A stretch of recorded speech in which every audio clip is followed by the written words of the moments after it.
Alright, this is Zach Russell from the technology class. This is my paper airplane made out of paper plates, Halloween edition.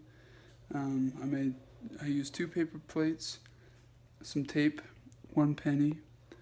You see there's the wings on both sides. We have the flaps on both sides, which should help correct and give it more lift. We have the rudder, and then the penny kind of acts as the cockpit up front. So I'm going to throw it from this point, 12 feet, and we're going to see if it'll fly.